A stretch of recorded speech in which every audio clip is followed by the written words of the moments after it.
Reason I deal with anxiety, I deal with depression. I have suffered of bullying my whole high school life. In the same time, I was a victim of sexual abuse. I tried to kill myself. I feel also like a hand is like here, pressing all the time.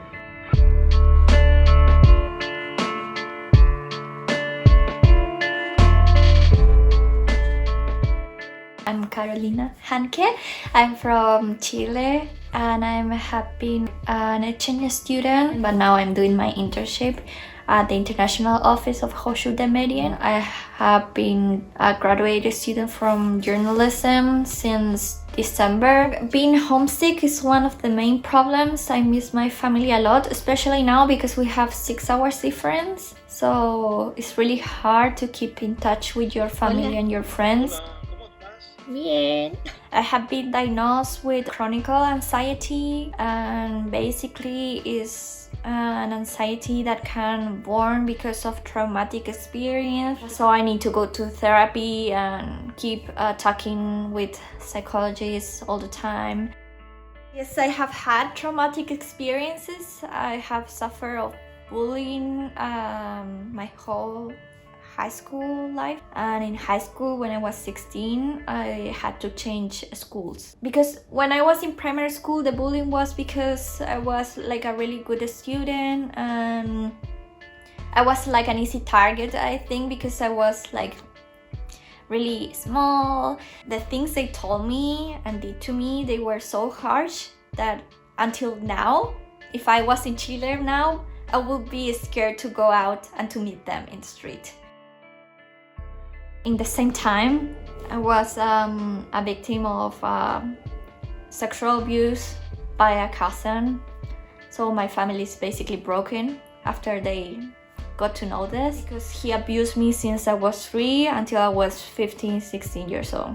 When I was 15, he was 17, and my family doesn't have any contact with him or his parents or his sister. So because they decided to defend him. Yeah, because I didn't say anything for years. He was like all the time telling me like, if you say something, our family will break. And of course I didn't want that because I'm really close with my family. So, and he always would say like, you are into this too, so you are also guilty, you accept this. So of course I will feel guilty about it. And I was a kid after all, so it's really easy to manipulate a kid. I think my mother discovered it because of a diary, like a journal, because he also abused of my sister and I didn't know it. So he was an expert doing it because I didn't notice with my own sister and she didn't notice either with me. I decided to do like a post on Instagram and I said everything about it. He was almost kicked out of his university, but the pandemic hit. If a male person, even if he's a friend, touches me, like for example, they say like, oh, you're so funny, and they do this, I immediately do this. And it's unconscious, it's just my body reacting. So that's the main reason I deal with anxiety, I deal with depression, and I deal with these traumatic responses. I have the medicine here. I take escitalopram just because if I don't take this, I get super paranoid first. I feel like everyone is chasing me and I feel like I'm going to be an abuse victim like every minute.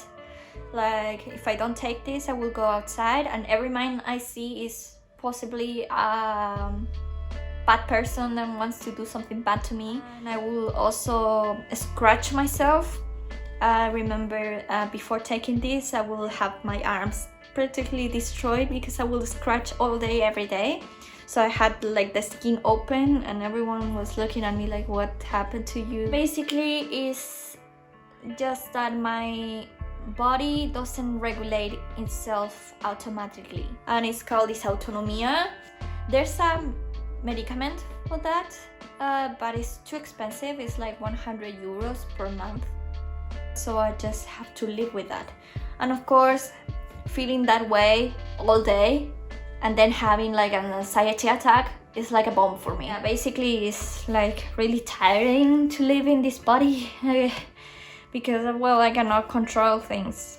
For example, right now I feel, because I'm talking about things that hurt myself, so I feel really shaky and really hot, even when it's cold outside, and I often feel like I cannot breathe, like there's no air in the room, so I have to go out to take fresh air or something. I feel also like a hand is like here, pressing all the time.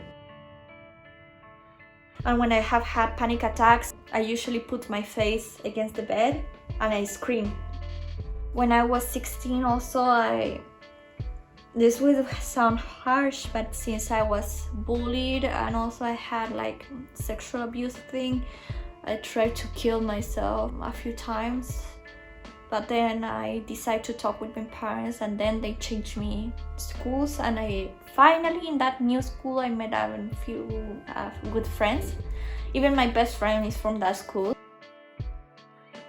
Of course, going to therapy and talk with an expert is the best thing you can do. And of course, being conscious about it and try to not be embarrassed about it. I mean, everyone has problems, everyone has bad days. If you don't want to talk about it like in public, it's okay, but you should talk about it with an expert. I love my parents. They are great, but they are a little bit conservative, so that's why I took so long to tell them everything, because every time I had a problem, they would say the same advice that everyone has heard in their lives, like, but you have everything in this life. Like, you have a nice house, you have nice friends, you have a nice school. Like, why are you sad? So I will feel even worse, like really like, why am I sad? I should be sad or not? And I will start judging myself, and that's bad. So of course, when I broke, like when I was totally broken, and I had my first really panic attack at 16 in my house, because someone published a thing on Facebook that of course was bullying, and everyone in my class was laughing about me in that social media, and I couldn't handle it, start crying so hard, and then my mom realized something was really wrong, and it was not just a sad face. I have a journal. I always have a journal to write when I feel sad. And also I really like to write novels, because I have been always really creative. I think I have a lot of a big imagination, so I'm always creating like characters or stories in my head. And also a really hobby that helps me is to go out for walks. I really enjoy that, even when I get tired when I come back because of dysautonomia. But it really helps me to feel the nature and the birds and everything like that. It's really relaxing. I had a bee tattoo. It's the only tattoo that I have. I made it because of, well, first my dad. I'm really close with my dad. I think he's a great man. When I was little and I would cry, he would sing me a song about a bee. So, and I remember that it was a song that I really liked, and every time he sang to me, I would be happy about it. Actually, that makes me a little bit emotional to remember that. So, save the bees. No, of course, there's a lot of campaigns about it, because without the bees, there's no life.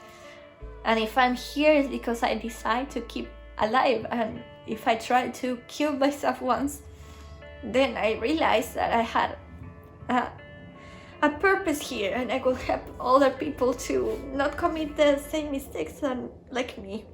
So I have a quote in my room in Chile that it says, "Everyone you meet is fighting a battle you don't know nothing about, so be kind always."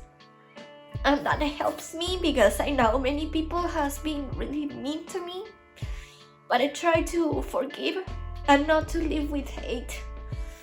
So if those people did bullying to me or abuse me, I try to think that they have their own battles, and that's why they did mean stuff.